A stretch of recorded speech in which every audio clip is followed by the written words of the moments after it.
श्रीराम समर्थ श्रीराम शुकासारिके पूर्ण वैराग्य जाचे वशिष्ठा परिज्ञान योगेश्वराचे कवी वाल्मिका सारिखा मान्य ऐसा नमस्कार माझा सद्गुरु रामदासा मला वाटते अंतरित्वा बसावे तुझ्या दासबोधासी त्वा बोध व्हावे अपत्या परी पाववी प्रेम ग्रासा महाराज या सद्गुरु रामदासा जय जय रघुवीर समर्थ सब संतन की जय भारत माता की जय श्रोता वक्ता श्रीराम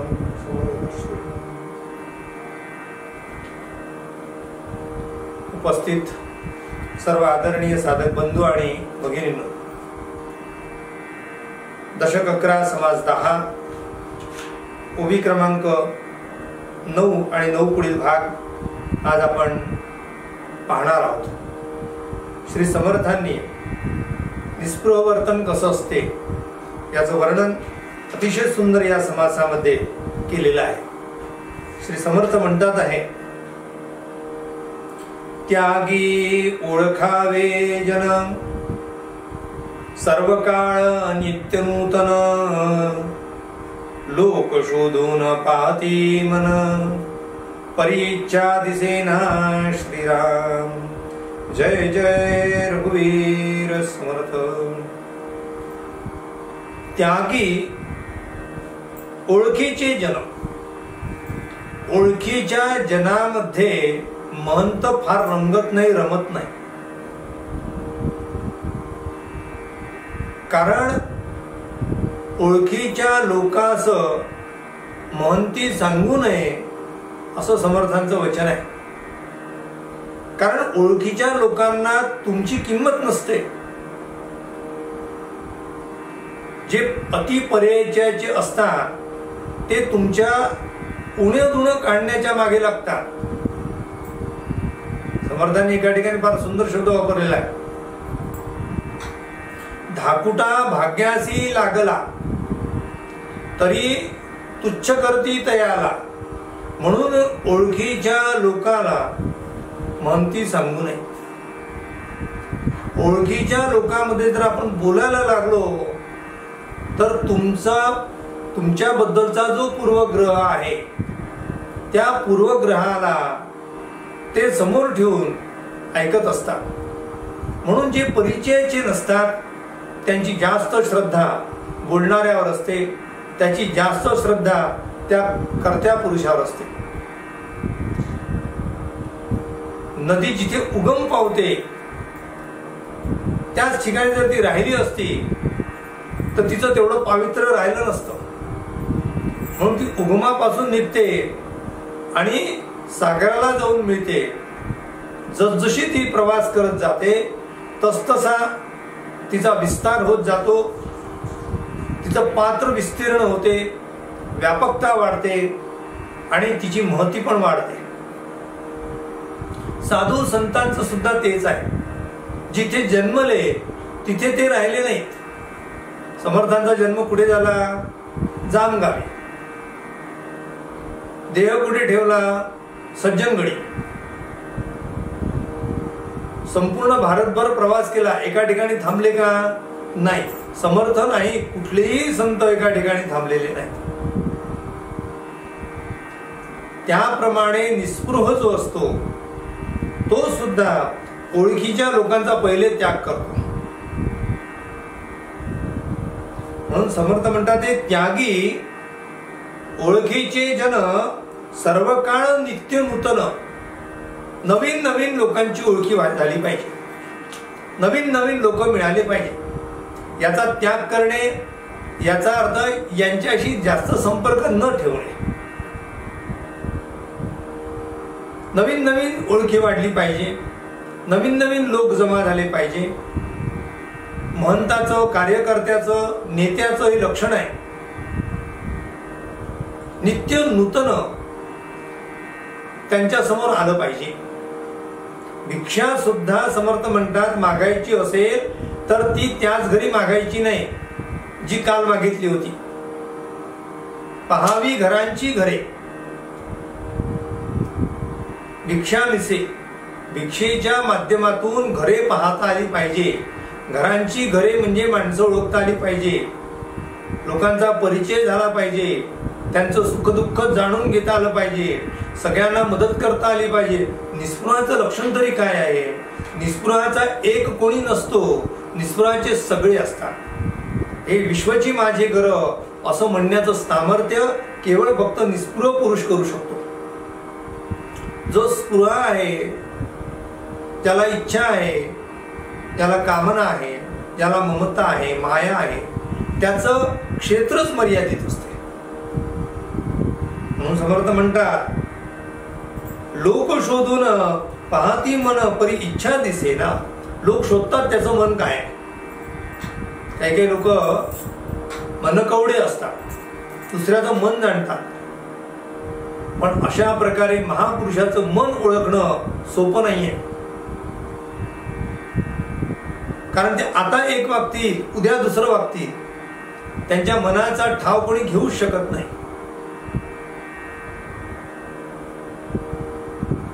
म्हणून समर्थ म्हणतात आहे पुरते कोणाकडे पाघेना. फार वेळ ती कुठे लक्ष देत नाही. पुरते कोणासी बोलेना, फार बडबडे करत बसत नाही. पुरते एक स्थळे रागेना, उठून जातो श्रीराम. फार वेळ एका ठिकाणी पालगड मांडून बसला बा आणि रात्रंदिवस तिथे त्याच्या गप्पा ठोकल्या जातात असा निस्पृह मनुष्य करत नाही. त्याच्या जागा बदलतात, त्याची माणसं बदलतात, त्यांचे विषय बदलतात, त्यांचं कार्य बदलते. कार्य केल्यानंतर पुन्हा त्यातून बाहेर तो पडतो. जाते स्थळते सांगेना, सांगितले परी तेथे जायेना. आपली स्थिती अनुमाना, येवोच नेदी श्रीराम. समर्थ म्हणतात आहे जाते स्थळी सांगेना. जिथे जायचं ती जागा सांगत नाही. तसं तर शास्त्रात असं आहे कुठे चालला असं विचारू सुद्धा नाही.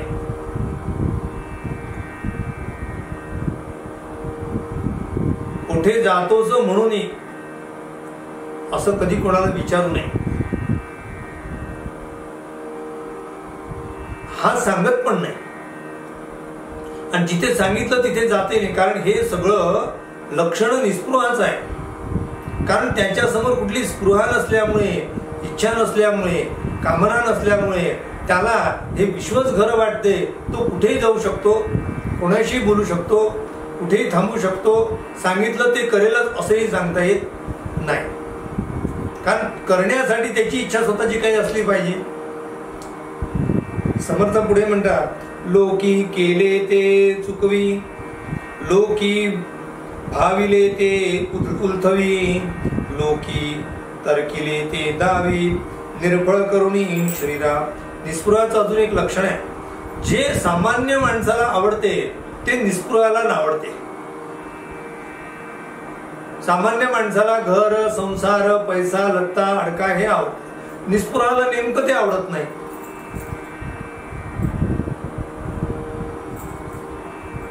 संसारी माणसाला मदत दुसऱ्याला करणे, त्याग करणे, इच्छा न ठेवणे हे त्याला आवडत नाही. नेमकं ही गोष्ट निस्पृहाला आवडते. त्याग करणे आवडते, दुसऱ्याला मदत करणे आवडते, कुठल्याही प्रकारची कामना न ठेवणं आवडते.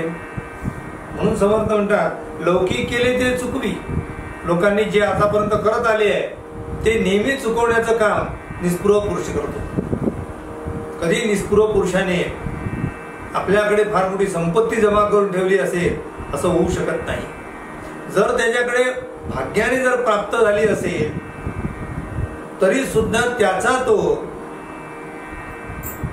योग्य पद्धतीने त्याचा वापर करतो.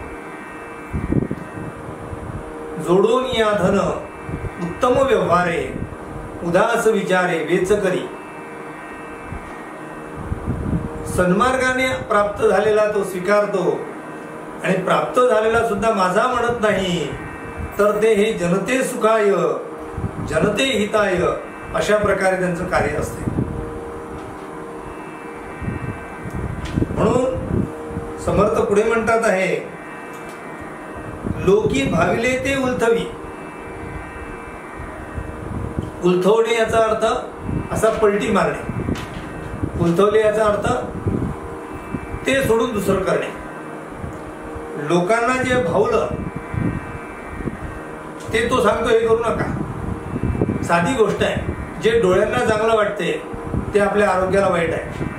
जे कानांना चांगलं वाटते ते आपल्या आरोग्याला वाईट आहे. जे जिभेला चांगलं वाटते ते आपल्या आरोग्याला वाईट आहे. माणसाला चटकमटक आवडते खायला, निस्पृह तसा करत नाही. निस्पृह त्याला खाण्याची कुठलीही आवड किंवा निवड नसते. जे मिळालं ते परब्रह्म म्हणून तो स्वीकारतोय. खाण्याची आवड नाही. डोळ्यांची आवड जी आहे, अनेकांना चित्रपट आवडतात, गाणे आवडतात, डोळ्यांचे नाना प्रकारचे हे भुलभुल या सगळ्या गोष्टी आवडतात आहे. निस्पृहाला नेमकं ते आवडत नाही.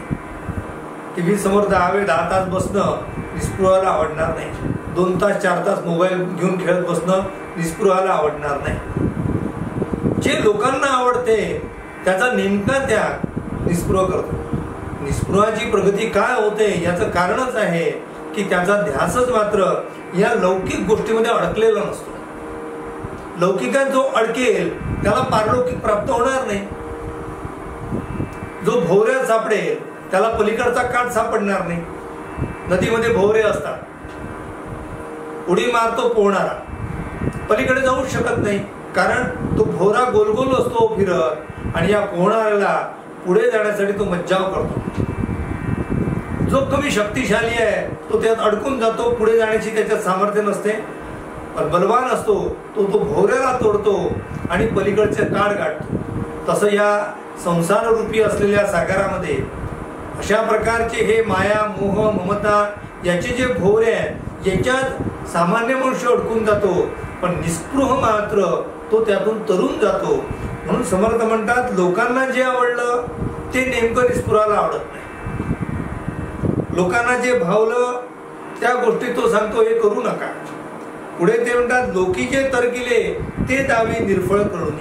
तर्क करणे निस्पृहाला आवडत नाही. निस्पृहाला तर्कापेक्षा अनुभव आवडतो. साखर गोड की आंबट, खारट हे तर्क करण्याचा विषय नाही, हा अनुभवाचा विषय आहे. सामान्य माणसं तर्क करतात आणि मोठी माणसं अनुभव घेतात. समर्थ म्हणतात, लोकासी पायाचा आदर तेथे त्याचा निरादर. लोक सर्व काळ तत्पर तेथे त्याची अनिच्छा. श्रीराम. समर्थ म्हणतात, ज्या गोष्टी लोकांचा ज्या ठिकाणी आदर आहे, सन्मान आहे, तिथे लोक जनरली जातात. परंतु कीर्तीला महत्व न देता, आपल्या सन्मानाला महत्व न देता सामान्यांप्रमाणे आचरण करणारे सत्पुरुष असल्यामुळे ते जिथे त्यांचा फार आदर होतो तिथून ते पाय काढतात. कारण न जाणो अशा प्रकारच्या आदरामुळे मी खरंच मोठा आहे अशी मी स्वतः कामना करून माझ्या पुढच्या प्रगतीचा मार्ग अवरुद्ध होऊ शकतो, म्हणून तो तिथे जात नाही. म्हणून महापुरुष फार लग्नाला जाणे, समारंभाला जाणे, मोठ्या मोठ्या कार्यक्रमात जाणे, जाऊन एकदम व्यासपीठावर जाऊन बसणे, तिथे जाऊन हारतुरे घेणे, हे निस्पृहाला अपेक्षित नाही. म्हणून निस्पृहांनी ज्या ठिकाणी आध्यात्मिक कार्य आहे तिथे फक्त निस्पृह पुढे जातो, इतरत्र जात नाही. समर्थांनी ते जिथे सांगितलं आहे, एवं कल्पिता कल्पना न तर्किता ही तर्केना कदापि भाविता भाविना योगेश्वर श्रीनाम. तो खऱ्या अर्थाने तो योगेश्वर असतो. योगेश्वर कृष्णाला म्हणतात. काय त्याचं काही कळतच नाही, तो काय करतो.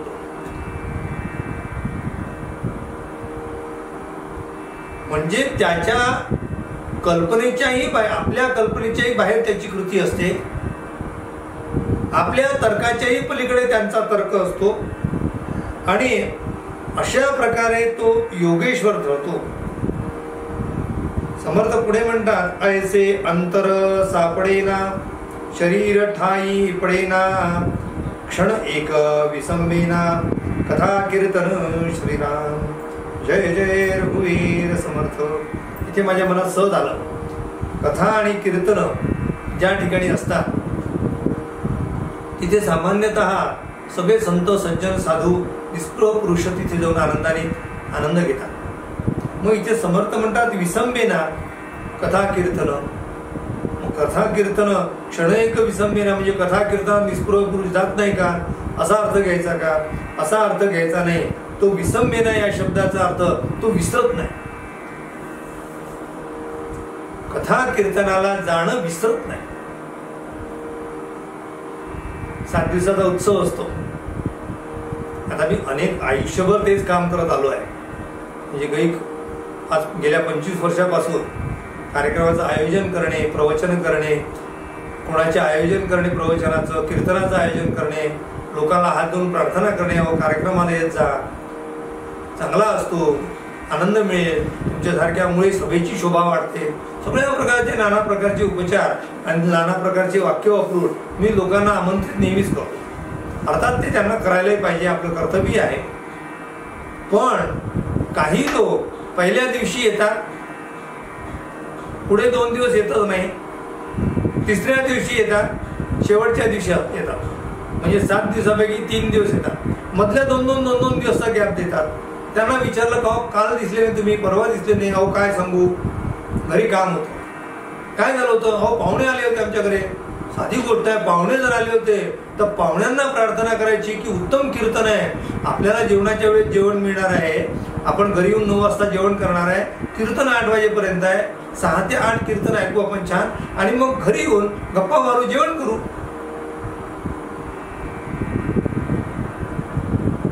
ते पाहुणे तुमच्याबरोबर येतील, आणि जर ते तुमच्याबरोबर येत नसतील तर ते तुमचे पाहुणे कसे?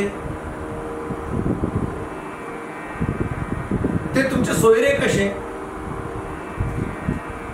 चांगल्या गोष्टीला जे सहाय्य करतील ते आपले आहे, आध्यात्मिक कार्यासाठी आपल्या बरोबर राहतील ते आपले आहे. म्हणून आपण आग्रही असलं पाहिजे. मुळात त्या पाहुण्यांचा दोष नसतो, पाहुणे येत नाही असं कधी म्हणणार नाही. उलट ते तुमच्या घरी आल्यामुळे ते तुमच्या ताब्यात असतात, तुम्ही सांगाल ते करण्यासाठी तयार असतात. रात्रीचं जेवण आणि रात्रीची झोप छान झालं की त्यांचा तिथला पाहुणचार पूर्ण होत असतो. तुम्ही सांगाल तिथे. गावामध्ये तुम्ही एखाद्या मॉलमध्ये ते त्याला फिरायला घेऊन जाऊ शकता की नाही, बगीच्यात फिरायला घेऊन जाता की नाही. मग त्यांना म्हणायचं आपण कुठेतरी भटकण्यापेक्षा आणि त्या मनाला सुद्धा कुठेतरी भटकवण्यापेक्षा त्या भगवंताच्या ठिकाणी स्थिर करण्यासाठी आपण कीर्तनाचा आनंद घेऊ. आता याच बुवाने कधी आयुष्यात कीर्तन ऐकलेलं नसते, त्यामुळे त्या पाहुण्यांना ऐकण्यासाठी तो कशाला भाग पाडेल त्यांना. त्याला वाटते त्या निमित्ताने का होईना मलाही त्याच्यातून सुटका मिळेल 2 दिवस. सांगता येईल त्यांना 2 दिवस काय त्यांनी फरक पडणार आहे, आपली काही तिथे सही होणार आहे का, आपलं काही नाव कोणी नोंद करून ठेवणार आहे का. आयोजक जे असतात, जे चाणाक्ष आयोजक असतात, ते काल कोण आले होते आणि आज कोण आले नाही याचा बरोबर अंदाज घेतात, आणि बरोबर ते सांगतात का तुमची कालची खुर्ची इथे रिकामी होती. आम्ही कुठल्याही चांगले कार्याला आमचं मन तयार असेल तर आमच्या बरोबर इतरांचे मन तयार करता येतात. मी तुम्हाला फार सांगत नाही, पण मला बालपणापासून माझी सवय आहे. खरं स्वतःच्या सवयी आणि स्वतःच्या गोष्टी सहसा सांगू नये, दासबोध सांगावा, त्याचं निरूपण करावं. पण अनुभव सांगितल्याशिवाय ते पुढे जाता येत नाही, म्हणून तेवढं ऐकून घ्या. मला लहानपणापासून कोणाला काहीतरी सांगणं आवडत होतं. म्हणजे मी एकदम लहान होतो, 5व्या-6व्या वर्गात, तेव्हा सुद्धा माझ्या मित्रांना मी जमा करत होतो आणि महाभारतात आणि रामायणातल्या गोष्टी सांगायच्या. जे माझे वडील मला सांगायचे घरी ते मुलांना मी संध्याकाळी सगळ्यांना बसवायचो. आणि एकदा काय झालं माहितीये का, भीम असा आला, असं एकदा झालं असं, अशा प्रकारे घटोत्कच तिथे आला, दोघांचं युद्ध झालं, काहीतरी कुठची गोष्ट सांगायची. रामायणातले कुंभकर्ण असा होता, कुंभकर्णाचं वर्णन कसं होतं, तो एवढा उंच होता, गोष्टी सांगायच्या. ते मुलं सुद्धा आनंदाने ऐकायची. पहिल्यांदा ते फेन्सिडिल नावाचं औषध यायचं, माझ्या आजीला लागायचं. तेव्हा त्या आजीला त्या फेन्सिडिलची बाटली दिली की त्याचा खोका असायचा, म्हणजे तो त्याला काय म्हणतात पुठ्ठ्याचा खोका असायचा. ते पुठ्ठ्याचा खोका बरोबर आपण ब्लेडनी कापायचा, त्याच्यानंतर त्याचा एक बाजूची पडदा असा बाजूला करायचा, जणू काही ती पेटी आहे असं समजायचं. समोर काहीतरी कापून ठेवायचं, त्या पेटीला बटणं आहे असं समजायचं. दोन्ही बाजूला दोरी लावायची आणि ती पेटी म्हणून आम्ही सगळीकडे फिरायचं.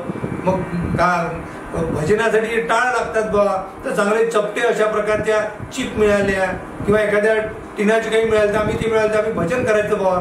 तर झाडाखाली बसून तू टाळ वाजव, मी पेटी वाजवतो, तू तबला वाजव, असं म्हणून आम्ही लहानपणी खेळायचो. हे सत्य घटना आहे. आता त्या काळामध्ये काही एवढे फोटोग्राफी नव्हती आणि असेल तरी आमच्या गरिबांचं कोण काढणार. नाही तर आजही तुम्हाला त्याचे काही अवशेष तुम्हाला दाखवता आले असते. पण त्यामुळे ते मुलं आणि ते सगळे माझे मित्र आमच्या बरोबर तेच खेळायचे.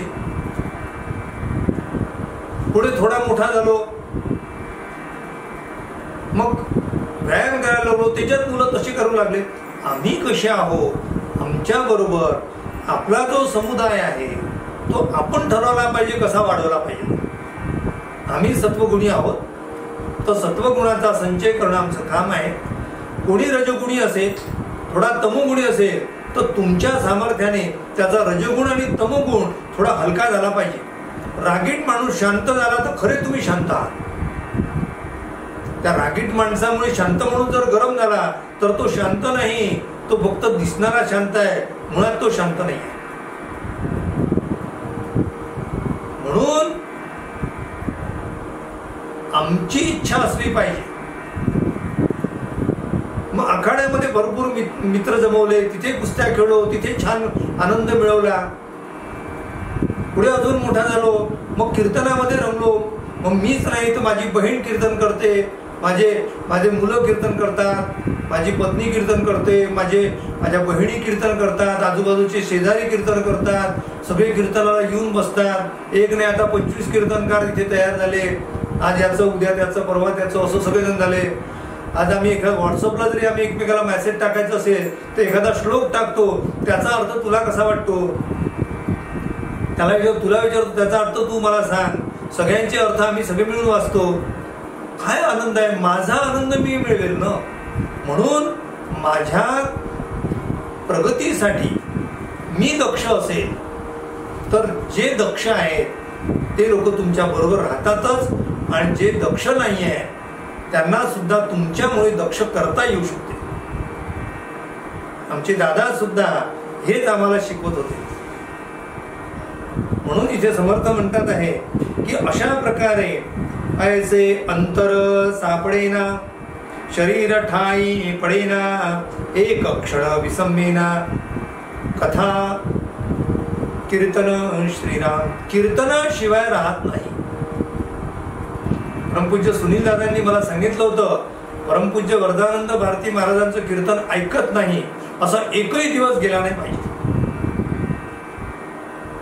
कित्येक वर्षपर्यंत दादांनी दिलेल्या ज्या कॅसेट आहे त्या रोज न चुकता ऐकणे. आणि मी नाही तर आम्ही दोघही जण उभयता रोज कीर्तन ऐकल्याशिवाय झोपायचं नाही. कीर्तन 2 तासाचं असायचं, ते लावायचं, शांत बसायचं आणि ते पूर्ण ऐकायचं आणि मग झोपायचं. बरं, आता अशी सवय होऊन गेली आहे की ते ऐकल्याशिवाय झोप येत नाही. म्हणून माणसाने आपल्याला सवयी कशा लावल्या पाहिजे. लोक संकल्प विकल्प करीती, ते अवघेची निर्भळ होती. जना लाजवी वृत्ती, तेव्हा योगेश्वर श्रीराम. बहु शोधून पाहिले, बहुतांचे या मनास आले, तरी मग जाणावे साधले मत्कृत्य श्रीराम. अखंड एकांत सेवावा, अभ्यास करीत जावा, काळ सार्थक जी करावा, जनासहित श्रीराम. काय याचा अर्थ आहे? आता जेवढं बोललो तोच अर्थ इथे आहे. अखंड एकांत सेवावा. या जगामध्ये निस्पृहाचं सर्वात मोठं लक्षण आहे की त्याला एकांत आवडतो, आणि जो लोकेशना ज्याला आवडते त्याला लोकांत आवडतो. माणसाला जे आवडते, लग्नाला जात असताना किती आपण हौशीने जातो. आपण शब्द वापरतो, माझ्यासह आपण सगळेजण जातो. पार्टी असेल तर जेवणाची, बफे असेल तर आवर्जून जातो. हातात काठी घेऊन लंगडत लंगडत आलेले कितीतरी आपण वयस्क लोक पाहतो. पण तसा लंगडत लंगडत कधी कीर्तनात जाऊन बसेल का? हो, कीर्तनात बसणं होत नाही, मग जेवण कसा आला बाबा? समर्थ म्हणतात आहे तिथे तत्पर निस्पृह असतो. अध्यात्मामध्ये तो निस्पृह तत्पर असला पाहिजे. माझ्या समोर माझी आई बसलेली आहे, तुम्हाला ते कॅमेऱ्यात दिसत नाही, तर त्या मातेला साष्टांग नमस्कार घालावा. साष्टांग. तुम्ही म्हणा का? त्याचं कारण आहे 365 दिवसामध्ये एक दिवस सुद्धा निरूपण सोडलं नाही. वय वर्ष 93. माणसाला मग आता ती म्हणू शकत नाही मी इतक्या वयाची झाली आहे, मला व्यवस्थित ऐकू येत नाही, डोळ्याला व्यवस्थित दिसत नाही भाऊ, मला बसवणं होत नाही, 10 मिनिटं बसते 10 मिनिटं झोपते, अशी ती राहते. मग कीर्तन माझ्या प्रवचनात अर्धा तास कशी काय बसते ती? निस्पृहाचं लक्षण आहे. हे लोक जे जुने लोक आहेत ते आमचे सगळ्यांचे आदर्श आहेत. या आदर्शाप्रमाणे आपण चालावं. म्हणून समर्थ म्हणतात आहे अखंड एकांत सेवावा. म्हणून एकांत आपण अखंड सेवला पाहिजे. जेव्हा एकांत माणसाला आवडू लागेल तेव्हा लोकांतामध्ये आपल्याला काहीतरी चांगलं करून दाखवता येईल. लोक एकट्यात बसायलाच तयार नाही, मित्रांच्याच घोळक्यात कायम. अरे मित्रांचा घोळका हा क्षणिक असतो, पण एकांतामध्ये आपली प्रगती असते. हे किती डोकं फोडून सांगावं. ज्ञान, साधना, तपस्या या सगळ्या गोष्टी एकांतातल्या आहेत. अभ्यास, ज्या जगातील जे लोक मोठे झालेले आहेत त्या सर्व लोकांनी याच वचनाचं पालन केलं आहे. अखंड एकांत सेवावा. भारतरत्न डॉक्टर बाबासाहेब आंबेडकरांचं जर उदाहरण आम्ही घेतलं तर त्यांचं चरित्र वाचा, तुमच्या लक्षात येईल. 18 तास एकांतात बसून अध्ययन केलेलं आहे. जगामध्ये लोक जेव्हा मोठे होतात तेव्हा शॉर्टकटनी मोठे होत नाही, त्याला अखंड मेहनत लागते. अशा सत्पुरुषांना आपण अभिवादन केलं पाहिजे आणि त्यांच्याकडनं आम्ही काहीतरी मिळवलं पाहिजे. म्हणून अशा प्रकारचा बोध समर्थ करतात. राहिलेला भाग उद्याच्या निरूपणात पाहूया. आपल्या सर्वांच्या हृदयस्थ असलेल्या या परमेश्वराला विनम्र अभिवादन करतो आणि आजचीच निरूपण सेवा श्री समर्थ चरणी समर्पित. उपासनेला दृढ चालवावे, भूदेव संतासी सदा नमावे, सत्कर्म योगे वय घालवावे, सर्वामुखी मंगल बोलवावे. जय जय रघुवीर समर्थ, सब संतन की जय. भारत माता की जय. श्रोता वक्ता श्रीराम.